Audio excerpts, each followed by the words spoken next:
Hey everyone, welcome back to Mental Training Thursdays. This week we're going to be talking about shoulda, woulda, couldas, but before we dive into that, we're going to answer a quick question from last week about grief and loss.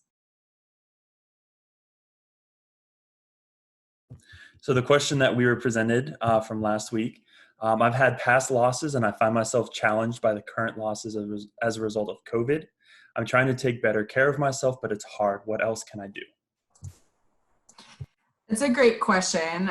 First, I would want to say and acknowledge that grief is a process, right? So last week we mentioned the model by Kubler-Ross, and it's not a stage model. So I think often when we're experiencing a loss or even a time of uncertainty like COVID, we look for things to grab onto. And the challenge with that model is that everybody can experience grief differently. So what I would say is part of that experience of experiencing grief in different ways, losses in different ways, is that just like the ocean, it can ebb and flow. And different events, different anniversaries, different, even listening to music on the radio, that can be triggering for recent loss or even a loss from a long time ago. So I want to acknowledge that because I think it's normal to, one, feel that way if you're having a hard time or if it is triggering for different types of losses. And at the same time, there are things that you can do for yourself, right, during this time. So trying new things for self-care and making sure that you are taking care of yourself. A few weeks ago, we introduced mindfulness training. That can be helpful for just acknowledging your emotions and learning and thoughts that you may have around COVID and loss and grief. And another idea is with the self-care is to use it as an opportunity to try new strategies, right? So experimenting with different strategies to let go of thoughts, to acknowledge your feelings, but also create space from those feelings so that you can allow them to be there, but you can then still engage in your life in a way that is meaningful to you. And so Mental Training Thursday is a great opportunity because we are introducing just little snippets of different tools that you could experiment with and figure out what might work best for you.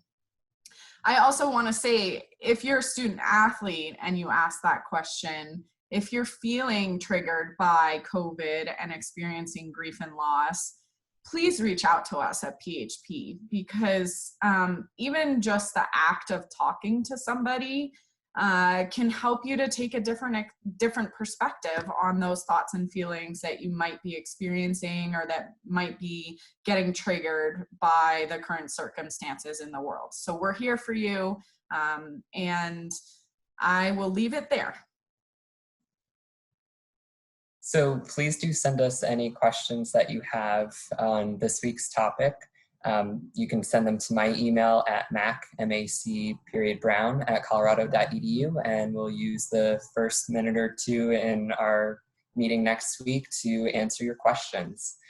So now we're going to dive into the shoulda, woulda, couldas, which if you hear yourself saying that in a sentence, like I should have done this, I could have done that, essentially it might be pointing you in the direction of that there's something that you're regretting. So we're going to lead you into understanding your shoulda, coulda, wouldas a little bit more by using a metaphor, because you know how much we love those. And this metaphor is using something that many of you might remember from childhood.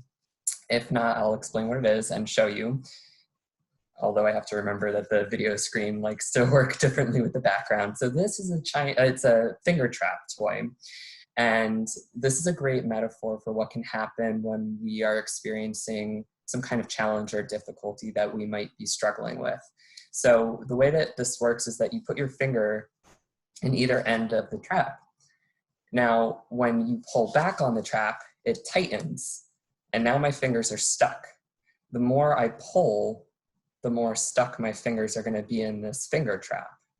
And this is a great example for what can happen when we're trying to control something that might be out of our control and uncontrollable. So the more I'm fighting this, the harder it is for me to have any freedom. I'm just staying stuck in this current position. How do you get out of this is the question. And the answer to that might feel counterintuitive, because when it comes to these finger traps, the thing that actually helps you have space to move around, to get out of this trap, is to do the thing that sometimes might be more challenging at first to do, which is to lean into the thing that's uncomfortable. So rather than fighting against the fact that you're trapped, if you lean into the finger trap, it relaxes, there's more space, I have more options for how I can navigate the situation, and now I have room to help slide my fingers back out, because I'm not fighting against something that I don't have control over, which is how the trap works when I'm exerting that effort. So once you can accept that there are certain things that we don't have control over, and when it comes to regret, those things are in the past. So those shoulda, woulda, couldas are in the past.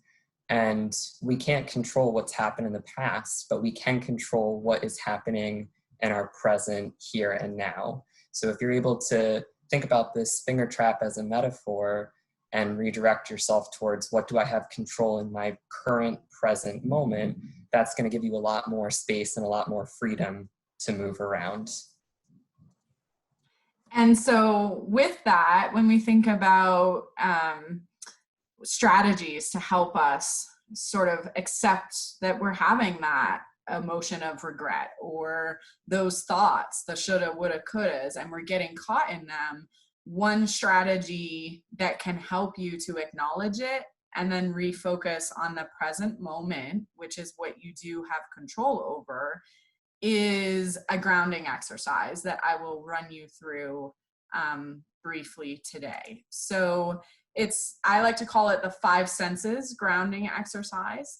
And how I start it is by just taking a deep breath, because again, with the mindfulness training, our breath is one anchor to the present moment. So it's helpful to take that breath and try to just be with the breath. So take one deep breath at this point. And now what I'm going to ask you to do is we're going to go through the 5 senses. Okay, so 5 senses grounding. You're going to choose 5 things that you can see. So look around for 5 things that you can see, and I want you to say them out loud. So for example, you could say, I see the computer in front of me. I see a cup. I see a picture frame. And then we'll move on to the next one, but I am going to circle back and explain further, because I don't want you just to say the thing out loud. So for the next one, I want you to choose 4 things that you can touch or feel. There are planes going by. I hope you can't hear them. 4 things that you can touch or feel. And so, for instance, pay attention to your body and think of 4 things that you can feel and say them out loud. So, for example, you might say, I feel my feet on the ground. I feel the chair beneath me. Or perhaps maybe I feel the hair on the back of my neck. Okay. Now for the next sense, we're going to do 3. So as you notice, we're going 5, 4, 3, 2, 1. Okay. Okay. So I want you to choose 3 things that you can hear. So listen for 3 sounds. For instance, it could be the sound of the planes that just did a overhead. It could be the sound of typing, or maybe you're hungry and you hear the sound of your stomach rumbling. So say those three things out loud. Next, we'll do 2. So if you can say out loud 2 things that maybe you can smell. So it gets a little harder. That's why smell and taste will be 2 and 1. If you can't smell anything, take a moment, challenge yourself, see if you can. And if you really can't, then name 2 of your favorite smells, 2 things that you really like to smell that might be grounding for you. For me, you know, the metaphor stopping to smell the roses, I do enjoy the scent of flowers. It ties in nicely here with grounding. Okay, and then the last one, 1. So if you can say 1 thing, name 1 thing that you might be tasting right now. It might be a mint that maybe you just had. Maybe the taste of your lunch. And if you really can't taste anything, then name 1 thing that you really enjoy tasting, your favorite thing to taste. Okay, so 5, 4, 3, 2, 1. What you see, what you feel or touch, what you can hear, what you smell, what you taste.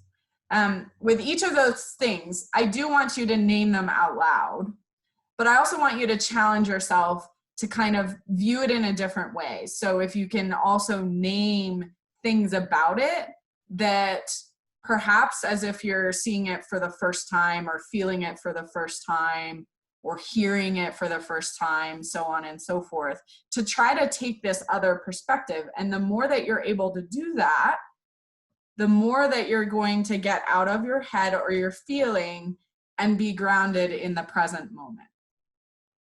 And to complete the exercise, taking another deep breath.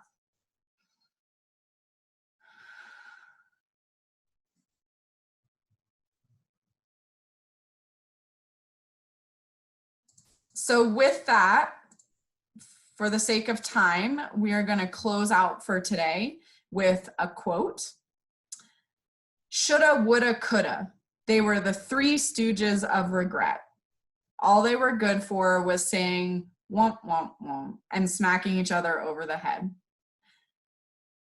Thank you so much for joining us. We hope you can join us next week for next week's topic is the power of gratitude.